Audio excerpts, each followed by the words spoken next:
श्रीधाम वृंदावन, जहाँ की विशेष रूप से गौ माता की सेवा का प्रावधान है। गो द्विज हितकारी, भगवान की स्तुति में आता है कि भगवान जब जब जन्म लेते हैं तो गौ की रक्षा के लिए और द्विज यानी कि ब्राह्मण की रक्षा के लिए, लेकिन फिर भी गौ हत्या हो रही है। तो विशेष जीवित रहती है, इसीलिए गौ हत्या तो बंद होनी चाहिए। और हमारे शास्त्र में अलग अलग वर्णों के द्वारा किसकी गाय, ब्राह्मण की गाय और ब्राह्मण से ही मर जाए जी, उसका क्या प्रायश्चित है। क्षत्रिय की गाय ब्राह्मण से मर जाए तो क्या प्रायश्चित है जी। वैश्य की गाय ब्राह्मण से मर जाए तो क्या प्रायश्चित है। शूद्र की गाय ब्राह्मण से मर जाए। अब इसमें ही देखिए, ब्राह्मण की गाय क्षत्रिय से मर जाए जी जी, क्षत्रिय की गाय क्षत्रिय से मर जाए, वैश्य की गाय क्षत्रिय से मर जाए, शूद्र की गाय क्षत्रिय से मर जाए।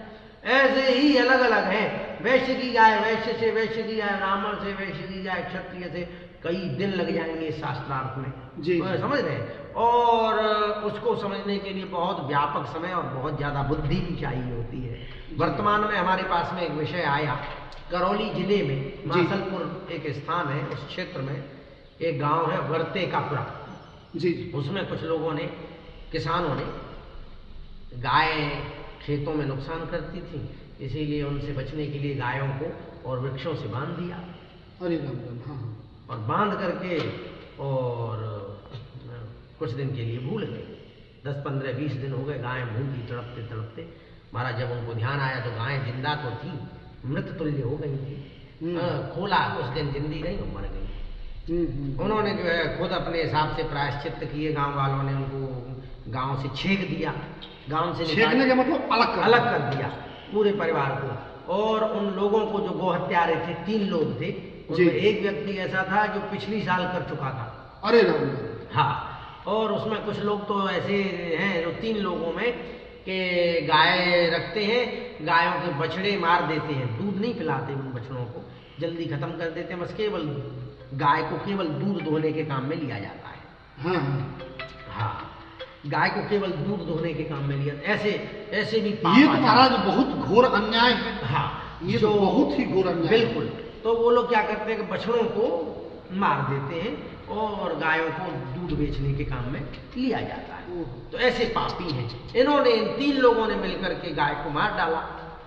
अब कई लोगों से, कई ब्राह्मणों से उन्होंने प्रायश्चित के बारे में चर्चा। गोवध करता है तो प्राजापत्य नाम का व्रत होता है, उसको 4 बार उसकी आवृत्ति करनी है, प्राजापत्य चतुष्टयम। और एक प्राजापत्य व्रत होता है 12 दिन का, और 12 चौको 48 दिन का प्राजापत्य व्रत करना पड़ेगा इनको। ऐसी शास्त्र की आज्ञा है, तब इस पाप से ये मुक्त हो सकते हैं। अब वो सुनिए, प्राजापत्य व्रत क्या है। प्राजापत्य व्रत ये कहलाता है शास्त्रों में महाराज कि त्र्यहम सायं त्र्यहम प्रातस्त्रयम भुंक्ते त्वयाचितम त्रयम परम च नाशनीयात् प्राजापत्यो वृद्धि स्मृतः। शास्त्र में लिखा हुआ है कि प्राजापत्य व्रत 3 दिन का होता है, वो 12 दिन का होता है। तो उसका नियम ये है कि 3 दिन तो संध्या के समय, शाम के समय, और 3 दिन प्रातःकाल, और 3 दिन बिना मांगे जो कुछ भोजन मिल जाए, और 3 दिन उपवास करके रहे। ऐसे करके तिचौ को 12 दिन रहने हैं। अब इसमें देखिए लिखा हुआ है कि इस व्रत में 3 दिन सायंकाल को 12 गस्से खाने हैं, मात्र 12 गस्सा भोजन करना है 3 दिन शुरुआत के। फिर अगले 3 दिन प्रातःकाल भोजन करना है, उसमें 15 गस्से भोजन करना है। और अगले 3 दिन बिना मांगे जो मिल जाए उसमें 24 गस्से का भोजन करना है। और अगले 3 दिन, इसके बाद में 3 दिन उपवास करना है। ऐसे करके, और गस्सा कितना बड़ा होना चाहिए, जितना मुंह में सुखपूर्वक मुख में आ जाए, इतना।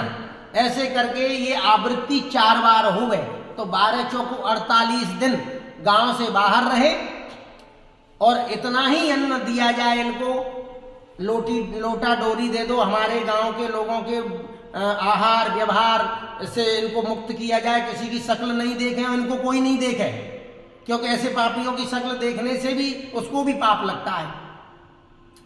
ठीक है ना। अब मनमाना आप कहोगे कि साहब हमने तो 15 दिन से गांव से बाहर निकाल रखा है, तो वो इसीलिए मान्य नहीं होगा जैसे किसी व्यक्ति को टीबी का रोग हो जाए और टीबी का रोगी खुद ही अपने आप इलाज करने लग जाए, अदरक की चाय पीने लग जाए और महाराज अपनी तरफ से इलाज करने लग जाए, और डॉक्टर के पास तुम जयपुर जाओ, जो कभी डॉक्टर से ऐसे कहा कि महाराज हमने तो इलाज खुद का कर लिया, अब तुम तो बस 10 दिन की दवाई दे दो, डॉक्टर ये कहेगा कि भैया मेरा तो 6 महीने का कोर्स है, चाहे तो तुम अपनी मर्जी से तुम 10 साल इलाज करो, पर तुम इलाज से तुम उस टीबी के रोग से मुक्त नहीं हो सकते जब तक तुम विधि पूर्वक इलाज नहीं लोगे तब तक। इसी प्रकार धर्मशास्त्र की आज्ञा है या तो 48 दिन का ये प्रायश्चित करें ये प्रत्येक व्यक्ति। एक व्यक्ति ऐसे भी हैं जिन्होंने दूसरी बार को हत्या की है, उनके लिए ये 8 बार प्रायश्चित करना होगा, तब पाप से मुक्त हो सकते हैं।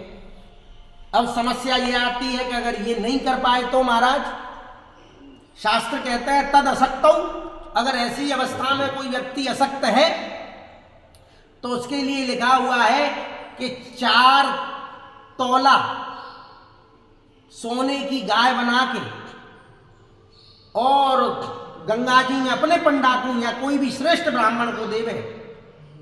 समझ रहे हैं? अब आप उसमें न कहोगे पंडित जी ने तो बापे थे तो गैया मरी, पंडित जी ने अपना फायदा कर लिया, देखो पंडित जी को गैया मिल गई।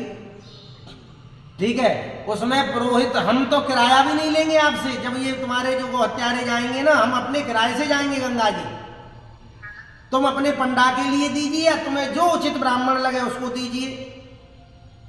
अगर आप कहेंगे कि साहब ये भी बहुत महंगा पड़ गया, अब तो 80,000 रुपये का 1 तोला आ रहा है सोना, तद असक्त तद अर्धम, उसका आधा तो 2 तोला सोने की गाय बना करके वो ब्राह्मण को दीजिए गंगा जी के तट पर। वो भी नहीं कर पाते हैं आप, तद असक्त 1 तोले सोने की गाय कम से कम आपको बना करके और गंगा जी पर दान करनी पड़ेगी। गंगा जी पैदल जाना पड़ेगा, मुंडन कराना पड़ेगा, पंचगव्य प्राशन पूर्वक संकल्प पूर्वक उसका दान करना पड़ेगा। उसके लिए पंच उसके लिए साक्षी होंगे। अगर पंच साक्षी होंगे कि साहब हमारे सामने ये दान करेगा तो हम इसमें एग्री होंगे, हम क्योंकि हम पुरोहित हैं। और पुरोहित कहते हैं पुरतः हितः स पुरोहित, जो अपने यजमान का हित करना चाहे। इसीलिए हमारा कर्तव्य, हमें कष्ट है कि हमारे यजमानों ने कभी यज्ञ के लिए हमसे नहीं कहा और गौ हत्या हो गई, तब हमें दुख है कि हमारे यजमान हमें गौ हत्यारे हमारे यजमान हैं। इसीलिए मेरा कहने का मतलब ये है कि 1 तोला सोने की गाय बना करके और गंगा जी पे जाएं, अपने पंडा को दान देवें। ठीक है, अब आप ये कहें कि साहब हम ये भी नहीं कर सकते, तो 4 दुधारू गाय शुद्ध देशी, जिनके ठिठार हो, गलकम्बल हो, शुद्ध देशी गाय भारतीय नस्ल की, और दुधारू गैया, बिल्कुल ब्याही हुई गाय और ब्राह्मण को पसंद आ जाए, अच्छी दूध वाली, हाँ 8-10 किलो दूध वाली, ऐसी 4 गाय अपने आप ब्राह्मण छांटिए, श्रेष्ठ ब्राह्मण उनको दीजिए, तो हम एग्री हैं। नहीं तो तुम्हारी गैल अलग और हमारी गैल अलग, हम संकल्प पूर्वक यहीं से कह देंगे कि हमने तुम्हारी पुरोहिताई त्यागी।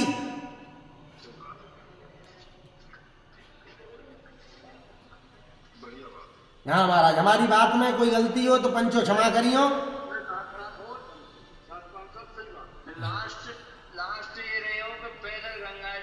पैदल गंगा जी जावे और बहु में ज्यादा कुछ खावे पीवे नहीं, उसके साक्षी पंच बनेंगे तो हाँ, वो तो ऐसे भेज देंगे, हमारी जिम्मेदारी ना है, पंचर की ना है,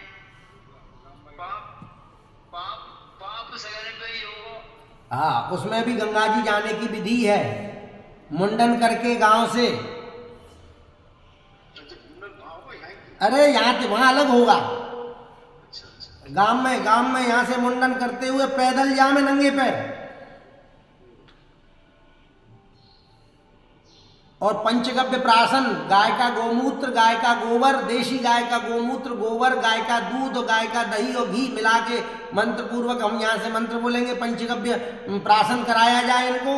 तब ये यहाँ से जाकर के और मुंह छुपाते हुए और जामे गंगा जी में पैदल पैदल पहुँचे, 2 दिन में पहुँचे, 3 दिन में पहुँचे, और फिर जा कर के वहाँ पहुँचे, कुछ पंच लोग पहुँचे, तब हम पहुँचेंगे विधि पूर्वक। उसमें गन्ने ईख का डंडा लिया जाएगा, गन्ने के डंडे से गंगा जी को जल को आलोडित किया जाएगा। अकौआ के पत्ते, बेर के पत्ते और बहुत सारी सामग्रियाँ, उनसे अर्घ दिया जाएगा सूर्य भगवान को, है ना। और इस प्रकार उनकी विधि पूर्वक उनका प्रायश्चित करवाया जाएगा वहाँ पर। और हम किराया भी नहीं लेंगे, शर्त ये है हम आएंगे तो किराया भी हम अपना ही लेंगे। कितनी भी कोई जिद करे, हमें 1 पैसा किसी का नहीं चाहिए, तो हम पहुँचेंगे वहाँ पर। आप कहोगे पंडित जी आपको कुछ लेना पड़ेगा, हम 11 रुपये भी नहीं लेंगे तो हम आएंगे, ये हमारी शर्त है।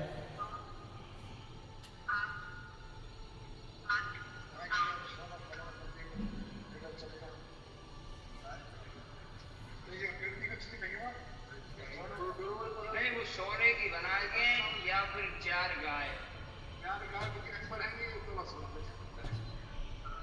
वो घर की दे देंगे। 4 गाय तो घर पे दे सकते हैं आप, हाँ, अपने गांव में दे सकते हैं गंगा स्नान करने के बाद।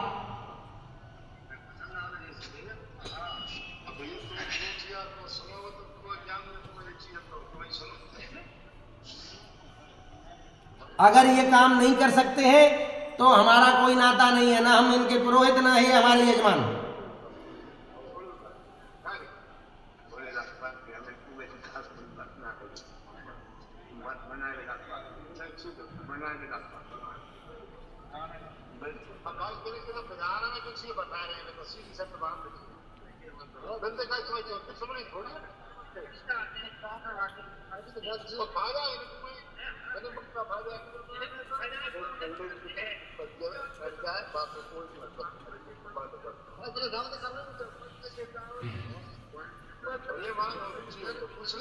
ठीक है, तो हमारी है। ठीक है चाचा, पाए लागो चाचा। खुशी